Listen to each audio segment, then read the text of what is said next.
Dr. Gabriel Suswam, Benue Northeast. Mr. President, I crave your indulgence to allow me read two provisions from the Constitution of the Federal Republic 1999 as amended. The first one was quoted by the mover of the motion. That is the section under Chapter 2, Fundamental Objectives and Directive Principle of State Policy. Section 14(2)(b). It says, the security and welfare of the people shall be the primary purpose of government. I'll go to section 88 of the same Constitution, Mr. President. Section 14(2)(b). Mr. President, I go to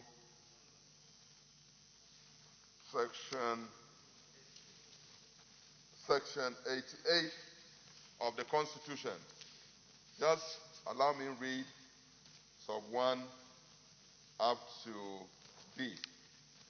Subject to the provisions of this Constitution, each House of the National Assembly shall have power by resolution published in its journal or its gazette of the government of the Federation to direct or cause to be directed an investigation into any matter or thing with respect to which it has power to make laws, and the conduct of affairs of any person.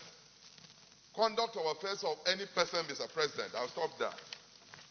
Mr. President, since we were inaugurated here, all that has occupied, or about 70% of what has occupied here, has been discussions of security situation. Mr. President, if the primary assignment of government is for the security and welfare of the people, how can we continue, as has been said here by previous speakers, to sit here pretending to be representative of the people? We are pretending to be their representative.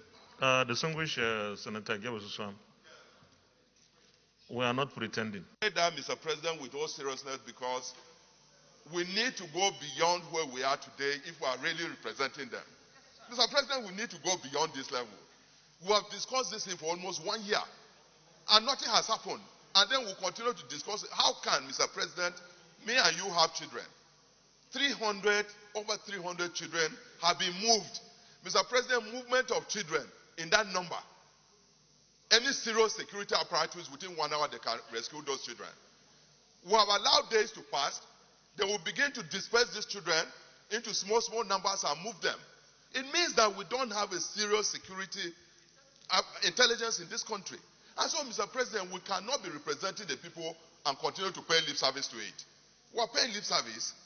And so, if the government, when we say government, this is not a partisan issue. It's not about APC. We are part of government. But there's a leadership of this country. And that leadership takes the whole responsibility of whatever is happening. And so, Mr. President, we cannot continue to talk. A desperate situation needs a desperate action. And we must become desperate. If we are not desperate, we are pretending.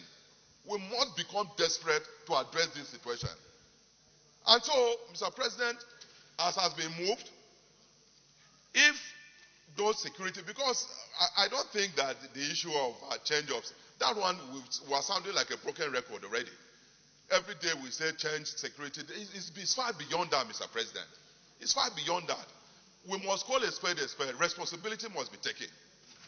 Let us, the other time, they said the president agreed to come and address the National Assembly in a joint session. Some individuals said that he shouldn't come. Now 300 children have been moved. Who know who will be moved? Is it because one day they can move senators? One day they can move senators, Mr. President. You attend a lot of functions in different places. We can't wait until they move you that we say that something has happened. We can't. And so this situation needs a desperate, as a National Assembly and as our leader, Mr. President, we have reached a stage where we must become desperate. And that desperation needs desperate action. And we can take desperate action from here that will be impactful. Let us take actions that Nigerians will know that, yes, we are here addressing their hopes, fears, and aspirations. not just paying lip service in these chambers. As far as we continue to just talk and live like manager said, most of us are becoming disenchanted and discouraged. How can they move 300 children in the country? The other day, America came all the way into Nigeria to rescue one American. One. Since Friday, over 300 children had been moved. Then we have security people who are just collecting money and building big houses in Abuja. And then we say that we can only pay lip service. And then we say we are representing the people who are not representing them. We must address this issue the way it is. Not because we just come here and talk and go. Mr. President, we want to appeal to you. You are our leader. We will give you all the support. We will give you all the necessary support. You must take the bull by the horn. It has reached that stage that you must take the bull by the horn. We are standing with you. Nothing will happen in these chambers. We will support you to the end, but we must be seen to be working for the Nigerian people and not just talking, Mr. President. I shall submit, Mr. President. Senator